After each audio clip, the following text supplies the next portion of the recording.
Hello, and welcome to a new painting tutorial. Let's dive right in. We begin by applying a black primer over the entire figure to create a surface with better adherence for the paint. We use an airbrush to apply it, but a spray can primer works perfectly well too. We apply Wonka Violet as the base color with an airbrush to save time, and also to achieve an even layer of color. We will use this color for the skin and the muscles as a base. With a 50-50 mix of Wonka Violet and Dusty Rose, we apply the first highlighting to form the midtones, spraying with the airbrush from above to keep the shadows facing the floor in the darkest shadow color. Next, we dive deeper into the realm of lights and shadows, dusting the figure with Dusty Rose to craft those stunning highlights. We focus on the torso, letting the legs linger in the shadow a bit longer. With a 50-50 mix of Dusty Rose and Pale Flesh, we mark the skin's illumination further, making the most illuminated areas smaller to generate greater contrast. Armed with an airbrush, we unleash a burst of blush red ink into the muscle zones. With the ink's transparency and the light backdrop, the muscles start singing in tones of reddish pink, like watching a sunrise on the canvas of a figure. On the wings, we apply the same solution since we want to mark the deeper areas more. Focusing the paint in these areas will highlight the shadows more. It's time for another pass with the blush red, this time with a brush for added drama in the deep dark corners. Watch as each stroke adds a layer of mystery and depth, transforming flat areas into a landscape of shadows. We may repeat these steps to control the saturation we want in the skin and muscles, so it is optional. If you like the result with the airbrush step, you can also leave it as it is. It's a matter of personal preference. Now, we bring the drama with Hellfire Red, washing over the muscles to turn up the heat and make those reds really pop. This custom-made wash, which is 60% water and 40% paint, is our secret weapon for adding that extra sizzle. As we can observe, the separation of the colors between muscles and skin is created, giving different reddish tones to the piece and exaggerating the contrast in the cavities and raised parts of the model. With a 50-50 mix of Dusty Rose and Pale Flesh, we paint the highest areas of the skin. We previously did this step with an airbrush, but this time we'll do it with a brush to enhance specific points of the body and be much more careful to achieve the result we want. We also begin to illuminate the bodies emerging from the legs. With Pale Flesh, we mark the lightest lights on the skin, further reducing the area to paint. We can see that we added red parts on the arms, using the same Hellfire solution for these details. It's advisable to use a thinner brush as we seek greater precision in the points of the brightest highlights.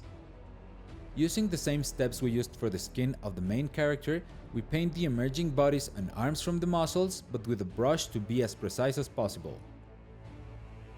We cover the bodies and arms with Pecarum flesh ink to give them a brown tone so they look different from the main body, which is much paler, and we want to distinguish them in some way without losing the homogeneity of the color palette. For the skulls and bones, we use Quicksand brown as the base layer, giving these elements a rugged, natural look that contrasts beautifully with the vibrant colors of the figure. And by the way, we want to give a huge shout out to Green Stuff, who generously supplied us with all the paints we're using in this video. Their incredible range of colors and the quality of their paints are truly remarkable. Additionally, we want to mention the packaging, which is often overlooked. It really impressed us with its design, elegant yet practical, doing a great job of keeping all the paints organized, especially if you're in a tight space. We're also very impressed by the coverage and the vibrant colors. It's definitely a fantastic option for any model painting enthusiast and hobbyist. There is a link in the description if you're interested in getting any of their products. Thank you so much to Green Stuff, and now back to painting our figure. We begin highlighting the skulls with a 50-50 mix of Quicksand brown and Komodo khaki, which will create the midtones. Now, with Komodo khaki, we delicately brush the highlights only on the highest peaks of the model, where the light would hit directly. We apply a wash with Pecarum flesh to emphasize the shadows on the skulls and give them a variation of color. With Black Stallion, we cover all the areas destined to shimmer metallically, from the armor of the body to the bones on the wings, setting the stage for a variation in reflectivity of the different surfaces. Green stuff paints are not as thick as other paints, so there is no need to dilute them, which makes handling them very easy, and that's why we're applying them directly for this figure. Using a dry brush, we apply barrel gray across the wing bones and body armor, highlighting the textures and bringing the details into sharp relief. With slate gray, we enhance the lights of the bones to get the highlights. And for the final touches on the armor, we use the side of the brush to carefully define the texture's borders, letting them catch the light. For the metallic elements, we use a dry brush throughout the process to highlight the high points while preserving the deeper shadows, starting with Anthrax metal as a base layer for the chains. We boost the metallic sheen by layering on Quicksilver, finishing with Mystic White to achieve that polished steel look that gleams like a knight's armor. For the scales, we start with Gladius bronze as a base layer. El Dorado is applied as a final tone, achieving a golden hue with a subtle reddish shadow, enriching the metal's appearance with a warm, deep shadow.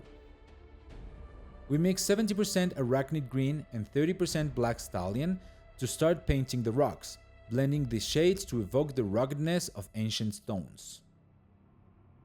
With Whitecap beige, we cover the surface of the clock and the diamond, followed by applying Hellfire red inside the clock and on the diamond surface. Over the white base, this red becomes especially vivid and saturated.